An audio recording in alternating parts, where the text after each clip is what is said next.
बिस्मिल्लाहिर्रहमानिर्रहीम। अस्सलाम वालेकुम नाज़रीन, इरफान हाशमी आपको प्रोग्राम दो टोक में खुशामदीद कहता हूँ और इस्लामाबाद से मेरे साथ मौजूद हैं इब्राहिम राय साहब। राय साहब अस्सलाम वालेकुम। वालेकुम अस्सलाम। राय साहब, तीन खबरें हैं मेरे पास। पहली खबर, इमरान रियाज खान की गिरफ्तारी और अभी तक फैसला नहीं हो सका कि पाकिस्तान की किस अदालत में इस सहाफी को पेश किया जाएगा, इसका जुर्म क्या है। और आज बहुत ही अहम सवालात जो हैं वो अदालत की तरफ से भी उठाए गए, इस पर भी हम तफसील से बात करेंगे। और फिर इमरान खान का जलसा और इस जलसे में पाकिस्तानी कौम से उन्होंने क्या सवाल किया है, ताकतवर हलकों के सामने क्या सवाल रखे, और फिर अब जो लेटेस्ट डिमांड्स की गई हैं इमरान खान साहब की तरफ से, इस पर भी हम तफसील से बात करेंगे। और फिर इस वक्त जीएचक्यू क्या सोच रहा है इस तकरीर के बाद, इसको भी प्रोग्राम में हम शामिल करेंगे। लेकिन राय साहब, सबसे पहले जुर्म क्या था अभी तक मालूम नहीं हो सका, इसी पर बहस व तकरार होती रही। इमरान खान को रात की तारीकी में पंजाब की हदूद से गिरफ्तार किया गया, 14 एसएचओज गिरफ्तार करके ले गए, और जब अदालत में पेश किया गया यासिर तनवीर मजिस्ट्रेट, तो उन्होंने वो सवाल किए जो आज पाकिस्तान की आवाम कर रही है। राय साहब, सवालात बहुत इंपॉर्टेंट थे। जिस तरह गिरफ्तारी पहले डाली जाती है, मुकदमा बाद में दर्ज किया जाता है, यहां पर भी कुछ ऐसा ही हुआ। सवाल किया गया मजिस्ट्रेट साहब की तरफ से कि इन्हें किस जुर्म में आप लेकर आए हैं, और तफ्तीशी ने कुछ कहना चाहा, जिस पर सरकारी वकील ने कहा कि इस बात का जवाब मैं दूंगा। यासिर तनवीर मजिस्ट्रेट, उन्होंने उनको रोका और कहा कि आप रहने दें, मुझे तफ्तीशी अफसर से बात करनी है। उन्होंने बताया कि इन्होंने कुछ सीडीज हैं जिसमें अदालत के सामने जो हकायक रखी गए कि पाकिस्तान के इदारों के हवाले से बात की। तफ्तीशी से सवाल किया गया कि क्या आपने ये सीडीज देखी हैं, जिस पर खामोशी थी, सन्नाटा था, और उनकी खामोशी बहुत सारे सवालात का ऑटोमेटिकली खुद ही जवाब दे रही थी कि यह मुकदमा कैसे दर्ज किया गया, यानी जवाब तफ्तीशी अफसर की तरफ से नहीं आया।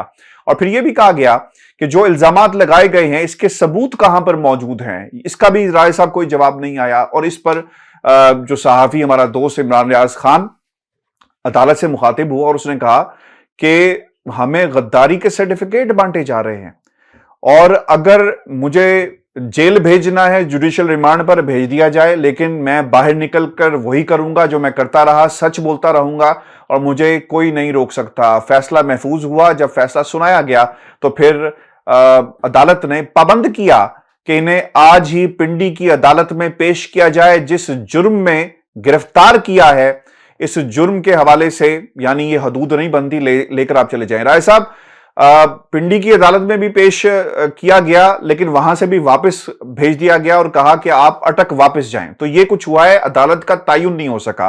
आपकी तरफ जाने से पहले जो वजीर कानून है पंजाब के, उन्होंने बहुत इंटरेस्टिंग बातें कही, और वो डीजीआईएसपीआर के हवाले से ये कहते हैं कि डीजीआईएसपीआर क्यों कर पाकिस्तान के मीडिया पर आकर अपनी पोजीशन क्लियर करे, और क्यों बताएं ये इनका यानी सहाफी का कदकाठ नहीं है। और उन्होंने ये भी कहा कि कुछ इदारे जो बोल नहीं सकते, अपनी बात को पाकिस्तान की आवाम के सामने नहीं रख सकते, तो हम क्यों कर उन्हें इस बात की तकलीफ दें। और फिर पीपीसी का जिक्र किया गया, जिसके तहत इन्हें गिरफ्तार किया गया रियासत के खिलाफ। और फिर जो इंटरेस्टिंग बात है जिसको बुनियाद बनाया गया है कि सऊदी अरब के ताल्लुकात पाकिस्तान से खराब करने के लिए इमरान रियाज ने शायद कोई बयानिया बनाने की कोशिश की, पाकिस्तान के इदारों के सरबराहान के खिलाफ बात की, पाकिस्तान के खिलाफ बात की, इसीलिए उनको कानून के शिकंजे में आना ही था। राय साहब, अदालत का तयन अभी तक नहीं हो सका। आम पाकिस्तानी कहां जाएगा? यहां पर तो सहाफी जिसके पीछे इस वक्त पाकिस्तान के हर शहर के अंदर एहतजाज हो रहा है। आज जलसे के अंदर हमने कल ये देखा कि इमरान खान के नाम के नारे भी लगाए गए, ये उस सहाफी का हाल है। तो आम पाकिस्तानी कहां पर जाएगा, इस पर भी हमें और हमारे व्यूअर्स को बताएं। और फिर यह भी बताएं कि तायुन क्यों नहीं किया जा रहा। जुर्म तो अभी बहुत दूर है, सिर्फ रगड़ा लगाना है, चक्कर लगवाना है इस अदालत से उस अदालत, या फिर इतना वजन नहीं है, लोगों ने मानने से इनकार कर दिया, इसलिए ये एक म्यूजिकल चेयर की तरह हमें इस वक्त अदालतें पाकिस्तान की नजर आ रही हैं। जी देखें हाशमी साहब, मुझे तो सबसे ज्यादा मायूसी जो हुई है वो इस्लामाबाद हाई कोर्ट से हुई है, और उसकी वजह यह है कि इस्लामाबाद हाई कोर्ट शायद वाहिद अदालत है कि जहां से आप कुछ तवक्को रख सकते हैं, किसी हद तक उम्मीद रख सकते हैं कि आपको फौरी और बरवक्त इंसाफ मिलने की एक किरण नजर आती है।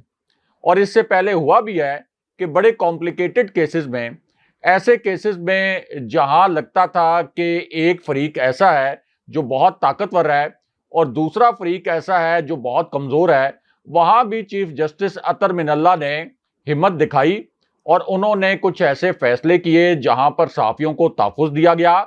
इसी तरह जो लापता अफराद थे उनको भी तहफ़्फ़ुज़ देने की कोशिश की गई और आज़ादी इजहार राय के लिए भी चीफ जस्टिस अतर मिनल्ला ने कुछ अहम नौयत के फैसले किए। तो चूंकि तवक्कुआत सबसे ज्यादा चीफ जस्टिस अतर मिनल्ला से थी, इसीलिए सबसे ज्यादा मायूसी भी इस्लामाबाद हाई कोर्ट के फैसले से हुई है। यानी किसी और अदालत से तो किसी किस्म की कोई तवक्को ही नहीं थी।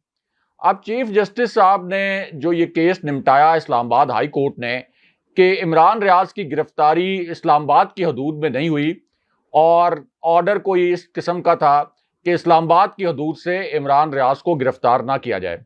लेकिन हाशमी साहब, इसमें अहम पॉइंट यह है कि शहबाज शरीफ को या मरियम नवाज को या शरीफ खानदान को अगर लाहौर हाई कोर्ट से जमानत मिलती है तो क्या उनको फिर कभी इस्लामाबाद से, कराची से या किसी और शहर से गिरफ्तार किया जा सकता है? और क्या इस्लामाबाद हाई कोर्ट ये ऑर्डर पास नहीं कर सकती थी, यानी जिसके अंदर स्पेसिफिकली मेंशन किया गया कि सिर्फ इस्लामाबाद से गिरफ्तार ना किया जाए, वो एक अमूमी, यानी ये तो मखसूस हालात की जमानत हो गई, एक अमूमी जमानत नहीं दे सकती थी इमरान रियाज को कि पाकिस्तान के किसी भी हिस्से से गिरफ्तारी नहीं हो सकती उस वक्त तक, जब तक कि इस बात पे अदालत को कन्विंस ना किया जाए कि इमरान रियाज के खिलाफ ऐसे शवाहिद मौजूद हैं जिनकी इंक्वायरी बड़ी जरूरी है इमरान रियाज को गिरफ्तार करके। फिर हाशमी साहब, इमरान रियाज के पास कोई सरकारी ओहदा तो नहीं था, वो कोई वजीर मुशीर तो नहीं थे। इमरान रियाज ने शहबाज शरीफ की तरह, हमजा शहबाज की तरह, सलमान शहबाज की तरह, इनकी तरह के करप्शन के केसेस तो इमरान रियाज पर नहीं थे। ना ही इमरान रियाज ने अपने फ्रंटमैन के जरिए या अपने भांजों भतीजों के जरिए, जैसे शहबाज शरीफ के जो अजीजो अकारिब थे, उनके जो बेटे हैं वो करप्शन करके फरार करवा दिए गए, जैसे उनके बेटे सलमान शहबाज फरार हो गए, उनकी अहलिया फरार हो गई, उनकी बेटी फरार हो गई, उनके दामाद फरार हो गए। तो इस किस्म का भी कोई इल्जाम नहीं था इमरान रियाज पर, कोई दहशतगर्दी का पर्चा नहीं था, कोई चोरी चकारी डकैती का इल्जाम नहीं था। तो आखिर क्या इल्जाम था कि जिसके ऊपर इमरान रियाज को गिरफ्तार किया गया? उसके बाद हाशमी साहब, आप ये देखें कि इस्लामाबाद हाई कोर्ट तो बेबस हो गई और लगता है कि एक कॉम्प्रोमाइज्ड किस्म की सिचुएशन का सामना अब इस्लामाबाद हाई कोर्ट, जहां से सबसे ज्यादा तवक्को थी, वो हाई कोर्ट भी एक कॉम्प्रोमाइज्ड सिचुएशन से गुजर रही है। लेकिन जो बाकी अदालतों में हुआ है, ये तो पाकिस्तान के आईनी और कानूनी निज़ाम के लिए इतना शर्मनाक है कि मैं एक ऐसा लफ्ज बोलूं जो हमारे व्यूअर्स को शायद बड़ा कड़वा भी लगे और उनको लगे कि शायद मैंने यह लफ्ज मुनासिब नहीं समझा, लेकिन जो तल्ख हकायक हैं उनको बयान करना चाहिए। ये जो बाकी अदालतों ने किया है, जो अटक की अदालत ने किया है, उसके बाद जो पिंडी की अदालत ने किया है, ये तो हाशमी साहब, इसका मतलब है कि हम एक नाकाम रियासत में रह रहे हैं, एक ऐसी रियासत में रह रहे हैं। हमारे व्यूअर्स को शायद ये लफ्ज बुरा लगे, लेकिन मुझे परवाह नहीं है अगर किसी को बुरा लगता है, क्योंकि मैं ये हकीकत बयान करूंगा। हम मुकम्मल तौर पर एक नाकाम रियासत में रह रहे हैं। हमारी जो रियासती निज़ाम है ये मुकम्मल तौर पर एक बिल्कुल बोगस किस्म का सिस्टम है, कोई निज़ाम हमारे यहाँ मौजूद नहीं है। यानी आप देखें कि अटक की अदालत में पेश किया गया, अटक की अदालत में पेश किया गया तो मजिस्ट्रेट साहब ने पहले दलाइल सुने, दलाइल होते रहे, और जो दलाइल वहां से अदालती रिपोर्टर्स ने कोट किए जो कि वहां पे मौजूद थे, अब अगर वो दलाइल आप सुने तो लगता ये था कि मजिस्ट्रेट साहब मुकम्मल तौर पर कन्विंस्ड हैं कि इमरान रियाज के ऊपर कोई ऐसा इल्ज़ाम नहीं है जिसके नतीजे में उनकी गिरफ्तारी इतनी ज़रूरी हो कि उनको इस्लामाबाद हाई कोर्ट की जानिब से जमानत के बावजूद 14 SHOs के जरिए गिरफ्तार करवाया गया। फिर मजिस्ट्रेट साहब का एक जुमला भी कोट हुआ है कि इमरान रियाज के वकील ने बहुत शानदार तरीके से इमरान रियाज का केस लड़ा और इमरान रियाज के हक में सारा केस बना दिया, लेकिन मेरे दायरा अख्तियार में नहीं है कि मैं इमरान रियाज को रिलीफ दे सकूं या उनकी रिहाई के अहकामात जारी करूं। यहां से आप लेके जाएं ये केस पिंडी में मजिस्ट्रेट के सामने पेश करें। अच्छा, पिंडी में मजिस्ट्रेट के सामने पेश किया, वहां भी समाअत हुई, 40-45 मिनट वहां पे समाअत हुई और 45 मिनट की समाअत के बाद मजिस्ट्रेट साहब ने फरमाया, जज साहब ने, कि मैं तो इस केस का फैसला इसलिए नहीं कर सकता कि ये केस मेरे दायरा इख्तियार में नहीं आता, दोबारा से इनको अटक भेजा जाए। यानी ये जो हाशमी साहब हो रहा है कि अटक से पिंडी भेजा जाए, पिंडी से अटक भेजा जाए, फिर किसी और शहर में भेजा जाए, हमारा दायरा इख्तियार जो है वो उसका तयन नहीं हो रहा। असल में इससे हमारी जो रियासत है ये अपना मजाक बनवा रही है, ये रियासत का मुंह चिढ़ाया जा रहा है। यानी इससे और जूं जूं इस किस्म के हथकंडे इस्तेमाल कर रहे हैं कि इमरान रियाज की रिहाई में ताखीर हो, ये जैसे जैसे ये हथकंडे इस्तेमाल किए जा रहे हैं, जैसे जैसे ताखीरी हरबे इस्तेमाल किए जा रहे हैं, वैसे वैसे पता चल रहा है कि ये केस कितना बोगस है और इसकी बुनियाद क्या है। यानी मेरे ख्याल में, जाहिर है कि मैं सहाफ़ी हूं, इमरान रियाज भी सहाफ़ी हैं, आप भी और भी जो भी सहाफ़ी, मेरे ख्याल में इमरान रियाज ने कोई ऐसी बात नहीं की जिस किस्म के उन पर इल्जामात इस इम्पोर्टेड हुकूमत ने लगाए हैं, कोई ऐसी बात नहीं की जिसके मुतल्लिक ये कहा जा सके कि वो फौज के खिलाफ थी या पाकिस्तान की कौमी सलामती के खिलाफ थी। उनका एक मौक़िफ़ था, आपको उनके मौक़िफ़ से इख्तलाफ हो सकता है, आप उनके मौक़िफ़ से इख्तलाफ करें, और बहुत से सहाफ़ी भी उनके मौक़िफ़ से इख्तलाफ कर रहे थे, कुछ सहाफ़ी उनके मौक़िफ़ से इत्तफाक कर रहे थे, तो आप उनके मौक़िफ़ से इख्तलाफ करते हुए अपना मौक़िफ़ बयान कर दें, उतने ही मुदल्लल अंदाज में बयान कर दें, उतने ही जोरदार तरीके से बयान कर दें जिस तरह से इमरान रियाज बयान कर रहे थे। और फिर दूसरा, हाशमी साहब, कि अगर एक लम्हे के लिए ये तसव्वुर कर लें, अव्वल तो ये बात ठीक नहीं है, लेकिन एक लम्हे के लिए तसव्वुर कर लें कि इमरान रियाज ने फौज के खिलाफ बात की, कौमी सलामती के इदारों के खिलाफ बात की, कौमी सलामती को दांव पर लगाया और इस जुर्म में इमरान रियाज को गिरफ्तार किया गया है, तो फिर इस मुल्क के जो 22 करोड़ अवाम है हाशमी साहब, वो ये पूछते हैं, जो भेड़ बकरियां नहीं है, जिनमें शऊर है, वो ये पूछते हैं कि मरियम नवाज को क्यों नहीं गिरफ्तार किया गया। मरियम नवाज को फौज के ऊपर तनकीद करने पर, फौज के खिलाफ साजिश करने पर क्यों नहीं गिरफ्तार किया गया।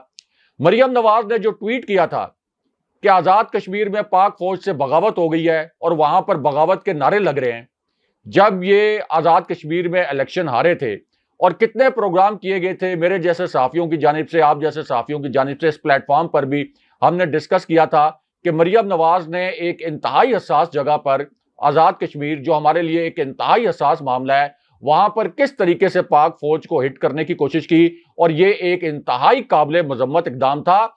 इस इकदाम से हमारा जो कौमी मफाद है उसको नुकसान पहुंचा, क्योंकि जो इंडियन चैनल्स हैं उन्होंने मरियम नवाज की उस ट्वीट को अपनी हेडलाइन में चलाया। तो असल में हमारी कौमी सलामती को या कौमी मफाद को अगर नुकसान पहुंचा था तो मरियम नवाज के उस नैरेटिव से पहुंचा था, जो कि वो जनरल बाजवा के खिलाफ, फौज के खिलाफ, जनरल फैज हमीद के खिलाफ, पूरी ISI के खिलाफ बनाए हुए थे। और उसके बाद उन्होंने सोशल मीडिया पर ट्रेंड्स भी चलाए। जनरल फैज हमीद, उनके खिलाफ प्रेस कॉन्फ्रेंसेस करवाई, उसके बावजूद मरियम नवाज के खिलाफ तो कोई एक्शन नहीं हुआ। मरियम नवाज को तो गिरफ्तार करके किसी SHO ने यह नहीं कहा कि मैंने फलां हदूद से गिरफ्तार किया, किसी जज ने यह नहीं कहा कि मेरे दायरा अख्तियार में नहीं आता, मैं रिलीफ नहीं दे सकता। आप देख लें कि शरीफ खानदान के लिए ये कानूनी निज़ाम, हमारे जो रियासती इदारे हैं, हमारी सुप्रीम कोर्ट, ये किस तरह से उनके लिए काम करते हैं। फिर दूसरा सवाल ये हाशमी साहब कि परवेज रशीद के मुतल्लिक तो हमें खुद बताया था साबिक आर्मी चीफ जनरल राहिल शरीफ ने, और एक इंक्वायरी रिपोर्ट भी आई थी, और साबिक जो आपके DG ISPR थे जनरल आसिफ गफूर, उन्होंने एक ट्वीट भी किया था कि नोटिफिकेशन रिजेक्टेड, यानी डॉन लीग्स के जो मरकजी किरदार थे उनके खिलाफ मियां नवाज शरीफ की हुकूमत ने कार्रवाई उस तरह से नहीं की जिस तरह से फौज करवाना चाहती थी। और उस वक्त आर्मी चीफ कौन था? उस वक्त आर्मी चीफ थे जनरल कमर जावेद बाजवा। तो इसका मतलब है कि जनरल कमर जावेद बाजवा भी समझते थे कि परवेज रशीद और तारिक फातमी फौज के खिलाफ बदतरीन साजिश में मुलविस थे। तो क्या परवेज रशीद को और तारिक फातमी को गिरफ्तार किया गया? क्या उनके खिलाफ कोई एक्शन किया गया? इमरान रियाज का जुर्म जो है, जो नाम नेहाद जुर्म, क्या ये परवेज रशीद के जुर्म से और तारिक फातमी के जुर्म से बड़ा है? फिर ख्वाजा आसिफ की जो वीडियो वायरल है, जिसको मैं दोहराना भी मुनासिब नहीं समझता, जिसमें पाक फौज के मुतल्लिक और पाकिस्तान की सलामती के मुतल्लिक किस तरह के अल्फाज इस्तेमाल किए गए, और पाकिस्तान की जो फतवाहत हैं जो जंगी फतवात हैं पाकिस्तान की, उनके मुतल्लिक ख्वाजा आसिफ ने कहा कि हमारी फौज ने शिकस्त खाई। क्या ख्वाजा आसिफ को गिरफ्तार किया गया है? अय्याज सादिक ने, हमारी फौज ने 2 तैयारे मार गिराए भारत के।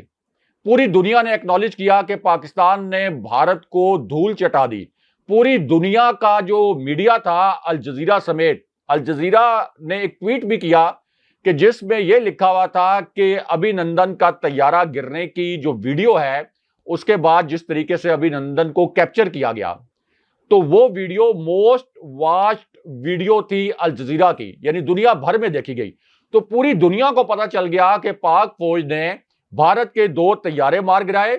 और उसके बाद अय्याज सादिक ने क्या स्टेटमेंट दिया पार्लियामेंट में? उन्होंने कहा कि जनरल बाजवा आए और उनकी टांगे कांप रही थी कि अभिनंदन को फौरन वापस करना है। अब उसी पर army chief general Qamar Javed Bajwa की जबानी खुद उन्होंने यह कहा, जब उनसे यह पूछा गया कि आपके करियर का मुश्किल तरीन और सख्त तरीन लम्हा कौन सा था, कब आपको सबसे ज्यादा तकलीफ हुई या सबसे ज्यादा गुस्सा आपके पूरे करियर में कब हुआ या जाती लाइफ में, तो ये उनसे सवाल किया गया। तो उस वक्त army chief general Qamar Javed Bajwa ने यह कहा कि मुझे सबसे ज्यादा गुस्सा उस वक्त आया जब अय्याज सादिक ने टांगे कांपने वाली बात की, क्योंकि वो बात मेरे मुतल्लिक नहीं थी, वो बात रियासत पाकिस्तान के मुतल्लिक थी। क्योंकि अय्याज सादिक ने रियासत पाकिस्तान की फतह, पाकिस्तान के सबसे बड़े दुश्मन के खिलाफ जो हमने हासिल की थी, जिसको पूरी दुनिया ने माना, उसके बाद अभिनंदन को जो हमने हवाले किया, जो शर्मनाक मनाजिर इंडिया के लिए थे, उनकी शिकस्त के ऊपर जो एक मोहर लगी जब हमने वाघा बॉर्डर पर हवाले किया अभिनंदन को, तो पूरी दुनिया ने एक्नॉलेज किया कि पाकिस्तान का अपर हैंड था। पाकिस्तान ने और पाकिस्तान की फौज ने अपनी बर्तरी दिखाई, प्रोफेशनल बर्तरी, लेकिन हमारी जो एक्नॉलेज्ड, एडमिटेड जो फतह थी, उसको अय्याज सादिक ने शिकस्त में बदलने की कोशिश की और भारत को एक नैरेटिव दिया। क्योंकि अय्याज सादिक ने जो बयान दिया हाशमी साहब, 10 दिन चूंकि हम साफी हैं, गैर मुल्की चैनल्स मॉनिटर करते हैं, 10 दिन तक इंडियन चैनल्स उसको हाईलाइट करते रहे, उसके ऊपर हेडलाइंस बनाते रहे, उस पर अपने दिफाई तज्जियाकारों के जरिए पाकिस्तान की और पाक फौज की और पाक फौज के सरबराह जनरल कमर जावेद बाजवा की बैचिंग करते रहे और उन पर इल्जामात लगाते रहे कि देखें जी, अब तो स्पीकर कौमी असेंबली अय्याज सादिक ने राज खोल दिया, जो साबिक स्पीकर कौमी असेंबली थे। तो अय्याज सादिक एक मरतबा भी गिरफ्तार हुए? अय्याज सादिक के खिलाफ कोई FIR कटवाई फौज ने या अय्याज सादिक के खिलाफ कोई एक्शन हुआ? तो ये अगर कुछ लोग जो कह रहे हैं और इस तरह का तासुर देने की कोशिश कर रहे हैं कि फौज के खिलाफ कोई बात की इमरान रियाज ने, मेरा नहीं ख्याल, चूंकि जाहिर है कि हम सहाफी होते हैं तो हम खबरों पर भी नजर रखते हैं, मुख्तलिफ जो लोग ट्वीट्स कर रहे होते हैं वो भी हमारी नजर से गुजरते हैं, हम खुद भी ट्वीट्स करते हैं, वीलॉग करते हैं, टीवी प्रोग्राम्स में बैठते हैं, तो हमें पता होता है कि कौन सा सहाफी कहां से बोल रहा है, कौन सा सहाफी जो है और कौन से तबके वो कहां से बोल रहे हैं। कभी भी कोई सहाफी कौमी सलामती के लिए खतरा नहीं होता, कभी भी कोई सहाफी गद्दार नहीं होता। यानी ये पाकिस्तान के अंदर एक रिवायत डाला गया है और ये कहा गया है कि जी सहाफी गद्दार होते हैं, सहाफी कौमी सलामती के लिए खतरा होते हैं। और उसके बाद हमने देखा है कि फिर इस किस्म के मुज़िका खेज वाकयात होते हैं कि एक अदालत ये कह रही है मेरे दायरा अख्तियार में नहीं है, उधर ले जाएं, पिंडी की अदालत में लेके आते हैं, वो कहते हैं हमारे दायरा अख्तियार में नहीं है। तो ये चीफ जस्टिस साहब जो हैं, सुप्रीम कोर्ट के चीफ जस्टिस साहब, उनको भी नोटिस लेना चाहिए सूरत हाल का। अगर नोटिस नहीं लेते तो फिर वो रिपोर्ट पढ़ लें जिसमें पाकिस्तान की अदलिया 130वें नंबर से भी पीछे है। तो क्योंकि सुनने में ये आया है कि खत भी लिखा गया है कि हमारी अदलिया को 130वें नंबर से नीचे क्यों फेंका गया है और ये किस बुनियाद पर हमारी अदलिया की रैंकिंग की गई। तो अभी भी क्या कोई शक है कि किस बुनियाद पर हमारी अदलिया की रैंकिंग की गई थी? चीफ जस्टिस साहब भी सुबह बुला के पूछ लें, अपनी मातहत अदालतों से पूछ लें कि ये क्या हो रहा है कि अटक की अदालत कहती है पिंडी में लेके जाएं, पिंडी वाले कहते हैं हमारे दायरा अख्तियार में नहीं है। तो हाशमी साहब, असल में ये जिस तरीके से इमरान रियाज को हथकड़ी लगाई गई है, ये पाकिस्तान की जमहूरियत को हथकड़ी लगाई गई है। ये कोई एक सहाफी की बात नहीं है। सहाफत जो है वो किसी भी रियासत का चौथा सतून कहलाता है और पूरी दुनिया में और जो महज़ब माशरे हैं वहां पे रियासत का चौथा सतून कहा जाता है सहाफत को। लेकिन यहां पर हमने देखा है कि जो चौथा सतून है उसको गिराने के लिए उसको गोलियां भी मारी जाती हैं, उसको अगवा भी किया जाता है। उसको इसी तरह अरेस्ट भी कर लिया जाता है। तो हमारे यहाँ तो जो भी हुकूमत रही है पिछले 75 साल में, सहाफियों के लिए हालात तो बड़े मुश्किल रहे हैं, बहुत ही मुश्किल रहे हैं। लेकिन एक चीज चलें इस मरतबा पॉजिटिव हुई है, वो ये कि इमरान रियाज की गिरफ्तारी जो हुई है, इससे पहले भी ये होना चाहिए था, लेकिन चलें आहिस्ता आहिस्ता शऊर आता है। अब जो गिरफ्तारी हुई है इस पर लोगों ने एहतजाज भी किया है, और इसमें क्रेडिट फिर इमरान खान साहब को भी जाता है, पीटीआई को भी जाता है, कि जिन्होंने लोगों को मोबिलाइज किया है और उनसे कहा है कि ये जिस तरीके से मीडिया की आवाज दबाने की कोशिश की जा रही है, इसके खिलाफ आवाज उठाई जाए। और फिर हाशमी साहब, जो सबसे अहम बात यह है जिसके ऊपर पाकिस्तानियों का दिल कुड़ता है, ये आसिफ अली जरदारी, जिनको बिल्कुल सजा होने के करीब पहुंच चुके थे और ये लग रहा था कि आज ये जेल में जाएंगे या कल जेल में जाएंगे, उनके खिलाफ तो कोई कार्रवाई नहीं हो रही, ना अब उनके जेल जाने का कोई इम्कान है, ना उनकी कोई गिरफ्तारी का इम्कान है। तो उनके ऊपर जो करप्शन के मुकदमात थे उनका क्या बना? वो जो 8 अरब रुपए की जाली ट्रांजैक्शन थी उसका क्या बना? इमरान रियाज पर या किसी सहाफी पर तो आपने 1 रुपए की भी कोई जाली ट्रांजैक्शन, कोई करप्शन साबित नहीं कर सके। ना ही सहाफी कोई सरकारी ओहदेदार होते हैं कि आप कहें कि इन्होंने सरकारी ओहदा इस्तेमाल करते हुए कोई लूट मार की। तो शहबाज शरीफ, जिनके ऊपर फर्द जुर्म आयद होने वाली थी, उनके केस का क्या बना? मरियम नवाज, इसी तरह बाकी जो केसेस थे, जो नैब ने बिग गन्स के खिलाफ केसेस बनाए थे, वो उन केसेस का क्या बना? उल्टा हाशमी साहब, नैब के जो डीजीज हैं जिन्होंने एहतसाब के केसेस पर तेजी से काम किया था, उन सब के तो तबादले हो गए हैं। तो ये इस मुल्क में हो रहा है। इसलिए मैं कहता हूं कि ये मुकम्मल तौर पर मैं दोहरा देता हूं कि ये एक नाकाम रियासत के तौर पर हम काम कर रहे हैं। इस तरह की रियासत कभी फल फूल नहीं सकती, कभी आगे नहीं बढ़ सकती, जहां का अदालती निजाम इस किस्म का हो जिसकी मिसाल हमें पिछले 48 घंटे में देखने को मिली है। और इससे पहले भी लातादाद मरतबा, यानी ये इमरान रियाज का कोई पहला किस्सा नहीं है, इससे पहले भी लातादाद मरतबा हमारे अदालती निजाम का जो शर्मनाक किरदार है, जो सबमिसिव किरदार है, जो डायरेक्टिव्स आते हैं उनके मुताबिक फैसले करने के हवाले से जो उनका किरदार है, उसकी पूरी तारीख मौजूद है। और मैं कहता हूं कि 130वें के बजाय अगर इस दुनिया में 1030 ममालिक होते तो हमारी अदलिया को 1030वें नंबर पर होना चाहिए था। ऐसा दूसरी खबर, खान साहब का जलसा और उन्होंने जो बातें कही और फिर पाकिस्तान की कौम से एक मुतालबा भी किया है, कुछ सवाल रखे हैं। अच्छा, खान साहब ये कहते हैं कि जितने एम्पायर साथ मिला लें 20 की 20 नशिस्तें पाकिस्तान तहरीक इंसाफ जीतेगी। पंजाब ज़िमनी इलेक्शन के सिलसिले में साहिवाल में इंतखाबी जलसे जो हुआ और खान साहब ने, जिसमें बारिश के बाइस के बावजूद लोगों की एक बड़ी तादाद वहां पर राय साहब मौजूद थी, और वो ये कहते हैं कि बेज़मीर इलेक्शन कमीशन उनके साथ मिलकर उन्हें जिताने की कोशिश कर रहा है। जितने भी एम्पायर साथ मिला लें 17 जुलाई को पाकिस्तान तहरीक इंसाफ की कामयाबी यकीनी है। शरीफ खानदान ने सारी जिंदगी 2 नंबरी करके पैसा कमाया। हमजा सुन लो, अगर समझते हो कि एम्पायर साथ मिलाकर जीत जाओगे तो ये नहीं होगा। लाहौर में एक आदमी बैठा है जिसकी नौकरी ने तुम्हें जिताना है, वो भी नाकाम होगा और तुम भी नाकाम हो गए। इंपोर्टेड हुकूमत नामंजूर, उनके लोटे भी नामंजूर हैं और अवाम ने अपना फैसला जरूर सुनाएगी। और अपना, जिस तरह जलसों में राय साहब आ रहे हैं, फैसला किसी हद तक सुना भी दिया। अवाम ने लोटों को शिकस्त देनी है और सब ने वादा करना है कि जितनी भी धांधली कर लें वो अपने वोट की जरूर हिफाजत करेंगे। एक सवाल उन्होंने ये किया कि मुझे ऐसे नौजवान चाहिए जो उनकी धांधली को रोकें। हर पोलिंग स्टेशन पर दलेर नौजवान चाहिए जो नजर रखेंगे और अपने वोट की हिफाजत करेंगे। फिर उन्होंने यह भी कहा कि अमेरिकी साजिश के तहत 30 साल से बारियां लेने वाले जिन चोरों को हमारे ऊपर बैठाया गया, हम तनकीद करते हैं तो हम पर मुकदमात दर्ज करवाए जाते हैं। और उन्होंने हवाला भी दिया कि उन पर 15 के करीब मुकदमात जो हैं वो दर्ज करवाए गए।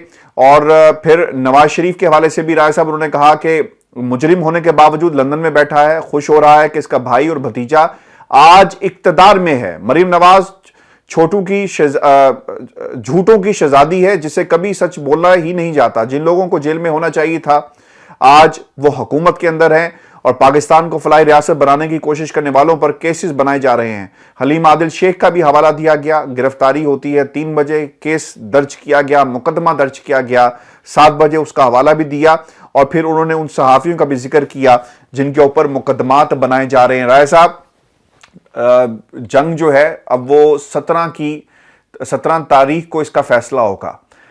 पाकिस्तान के अंदर आइंदा बरस क्या होना है और इस बरस क्या होगा और किस तरह की हुकूमत आएगी, इसका फैसला 17 तारीख को हो जाएगा। क्या प्रेडिक्शन है आपकी राय साहब 17 के हवाले से? और खान साहब ने कौम के सामने ये जो हकीकतें एक बार नहीं मुतादिद बार रखी, कौम किस हद तक इमरान खान का साथ देगी 17 को? क्या रिजल्ट्स आ सकते हैं जिस तरह की तैयारियां की जा रही हैं न्यूट्रल हलकों की तरफ से भी, खामोश रहने के हवाले से कि वो कहते हैं कि हम सियासत से दूर हैं, इंपोर्टेड हुकूमत की क्या तैयारी है, और फिर खान साहब की तैयारी को आप किस तरह देख रहे हैं?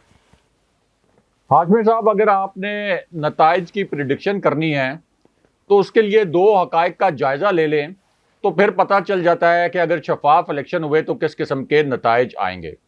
एक तो किसी भी इलेक्शन से पहले जो सर्वेज होते हैं उनकी बहुत ज़्यादा अहमियत होती है, और वो सर्वेज किसी हद तक बता रहे होते हैं कि आवाम का रुझान क्या है। अब जो दो सर्वेज मोस्ट रीसेंट सर्वेज, और दोनों सर्वेज ऐसे जो कि ऐसी तंजीमों ने किए जिनको नून लीग के करीब समझा जाता था, उन दोनों सर्वेज में ये बताया गया कि इमरान खान साहब अगर आज पूरे पाकिस्तान में इलेक्शन हो जाए तो ये कोई 2/3 मेजॉरिटी ले सकते हैं। मिसाल के तौर पर जो पंजाब में सर्वे हुआ उसमें इमरान खान साहब के मौक़िफ़ के मुतल्लिक पूछा गया, जो खान साहब कहते हैं कि मेरी हुकूमत अमरीकी साजिश के ज़रिए गिराई गई इसलिए फ़ौरन इलेक्शन होना चाहिए। तो इसके मुतल्लिक जब पूछा गया तो 66% से ज़ायद लोग थे जिन्होंने कहा कि बिल्कुल ठीक कहते हैं खान साहब, फ़ौरन इलेक्शन होना चाहिए। और ये सर्वे कहाँ पे हुआ? पंजाब में। तो इसका मतलब यह है कि पंजाब में भी 66% से ज़्यादा पॉपुलैरिटी सिर्फ इमरान खान की है, और बाकी जो पॉपुलैरिटी है वो मिलाकर इन सर्वेज को, जो कि नून लीग के करीब समझे जाने वाली तंजीमों ने किया है, तो बाकी 14 जमातों की पॉपुलैरिटी मिलाकर 34% है। तो केपी में तो हमें सबको पता है कि इमरान खान साहब की और तहरीक इंसाफ की किस तरह की पजीराई है, 2/3 से ज़ायद अक्सरियत उनको केपी में हासिल है। दूसरा हाशमी साहब, एक तो ये सर्वे से ज़ाहिर हो गया कि किस तरह के नताइज पंजाब में आने चाहिए। जो दूसरा सर्वे था उसके भी हमें पता है कि किस किस्म के नताइज उसमें शो किए गए थे, तहरीक इंसाफ की मकबूलियत के हवाले से और नून लीग की मकबूलियत के हवाले से। दूसरा जो फैक्टर होता है वो होता है आवाम ये देखते हैं कि हमने किसको वोट देना है, तो इस बात पर भी वो डिटरमिन एक तरीके से होता है फैक्टर कि पिछली हुकूमत ने हमें क्या दिया और मौजूदा हुकूमत ने हमें क्या दिया। पिछली हुकूमत में महंगाई थी, मौजूदा हुकूमत में महंगाई थी, यानी जो पिछली हुकूमत का वज़ीर-ए-आज़म था उसने आवाम को रिलीफ दिया या मौजूदा हुकूमत ने दिया। अब अगर आप उसका कंपैरिजन करें, और ये बहुत दूर की बात नहीं, यानी सिर्फ 2.5 महीने पहले की बात है, तो 2.5 महीने पहले की बात है, तो आप ज़रा सिर्फ पेट्रोल की प्राइस का कंपैरिजन कर लें कि जब इमरान खान साहब ने हुकूमत छोड़ी तो उस वक्त पेट्रोल की प्राइस क्या थी, और जब ये ज़िमनी इलेक्शन हो रहा होगा तो उस वक्त पेट्रोल की कीमतें क्या होंगी। इमरान खान साहब ने जब इकॉनमी को 5.97% पे छोड़ा तो अब आलमी इदारे ये प्रेडिक्ट कर रहे हैं कि अगले साल में ये हमारा ग्रोथ रेट 4% पे रहेगा। यानी होना तो ये चाहिए था कि ये 5.97% पे, अगर खान साहब को ये कहते थे कि उनकी टीम नालायक थी तो वो 5.97% पे ले गए थे, आप इसको 6.9% पे आखिरी साल में ले जाते, लेकिन आप 5.97 से इसको गिरा के आप लेके गए हैं इसको 4% पे, जो प्रिडिक्शन है। आपने 7,000 अरब रुपए के टैक्सेस आवाम पर इजाफी लगा दिए। आपने बिजली के बेसिक टैरिफ में तबाहकुन इजाफा कर दिया है। यानी एक तो फ्यूल एडजस्टमेंट चार्ज की मद में करते हैं, लोगों को यह समझना चाहिए वो तो 1 महीने 2 महीने या 3 महीने के लिए होता है, लेकिन इन्होंने बेसिक टैरिफ बढ़ा दिया है 8 रुपए से ज्यादा फी यूनिट। खान साहब ने 5 रुपए फी यूनिट बिजली सस्ती की थी, गैस की कीमतें बढ़ा दी। जो आपका तनख्वाहदार तबका था पहले कहा कि हम टैक्स नहीं लगाएंगे, उनके ऊपर भी टैक्स लगा दिया। तो आवाम की आमदन 68% पिछले 2.5 महीने में खत्म हो गई, यानी उनकी आमदन 32% रह गई। जिसकी 1 लाख रुपए तनख्वाह थी, अब उसकी तनख्वाह का असर 32,000 रुपये जितने रह गया, जितनी चीज़ें वो 1 लाख रुपए में खरीद सकता था। तो आप अंदाज़ा कर लें कि इस वक्त आवाम किससे नाला होंगे। तो इस पूरी सूरत हाल में जब बिजली की बदतरीन लोड शेडिंग भी है, 2.5 महीने में बदतरीन महंगाई भी की गई है, इकॉनमी भी कोलैप्स कर रही है, फौज खुद कह रही है कि हम पेट्रोल बचाने के लिए ड्राई डे मना रहे हैं, फ्राइडे को ड्राई डे के तौर पर मना रहे हैं। और दूसरी जानिब इमरान खान साहब की हुकूमत की परफॉर्मेंस और इमरान खान साहब की हुकूमत में फिर जो लोगों को रिलीफ मिला हुआ था, जो नेशनल हेल्थ कार्ड के जरिए रिलीफ मिला हुआ था, जो लोगों को एहसास प्रोग्राम के जरिए रिलीफ मिला हुआ था, जो कोविड के दौरान रिलीफ मिला हुआ था, तो अगर आप कंपेयर करें, ये कोई पुरानी बात तो नहीं है, इसलिए कंपैरिजन बड़ा वैलिड है। तो आप कंपेयर करें तो शफाफ इंतखाबात हों तो किसको वोट मिलने चाहिए? यानी लोगों का दिमाग तो पागल नहीं है, लोग खराब नहीं है, लोग पागल तो नहीं है, किसी का दिमाग चला हुआ तो नहीं है कि ऐसी हुकूमत को जिसने 2.5 महीने के अंदर उनकी 68% आमदनी कम कर दी है, उनकी 68% आमदनी जो हुकूमत खा गई है 2.5 महीने के अंदर, और मुल्क को भी नुकसान हो रहा है, उसको कोई वोट देगा? तो कुदरतन अगर आप देखें और अगर आप एक नेचुरल वे में इसको देखें तो इनको तो वोट बिल्कुल नहीं पड़ने चाहिए। और इसी बुनियाद पर वो सर्वेस भी आए थे, और फिर इमरान खान साहब का जो बयानिया हम सबको पता है कि वो किस कदर पॉपुलर है। तो इस पूरी सूरत हाल में अगर तो ये फ्री एंड फेयर इलेक्शन हुआ तो नून लीग को तबाहकुन किस्म की शिकस्त होगी। लेकिन अगर यहां पर झुर्लू फेरा गया और अगर ये फैसला कर लिया गया कि हमजा शहबाज को ये वज़ीर आला बरकरार रखना है, तो फिर आपको पता है कि जब फैसले कर लिए जाएं तो फिर आवाम की राय मैटर नहीं करती, फिर ये मैटर नहीं करता कि वोट डले कितने, फिर मैटर ये करता है कि वोट गिने कितने गए। यानी वोट डालने वाले नहीं बल्कि वोट गिनने वाले मैटर करते हैं, और वोट गिनने वाले फैसला करते हैं कि किसकी हुकूमत होगी। बहुत शुक्रिया ऐसा व्यूअर्स, आज का हमारा शो था। अपने कमेंट्स जरूर भेजिएगा, चैनल को सब्सक्राइब करना मत भूलें। मुझे और इब्राहिम राजा को इजाजत दीजिए। अल्लाह ने के बाद।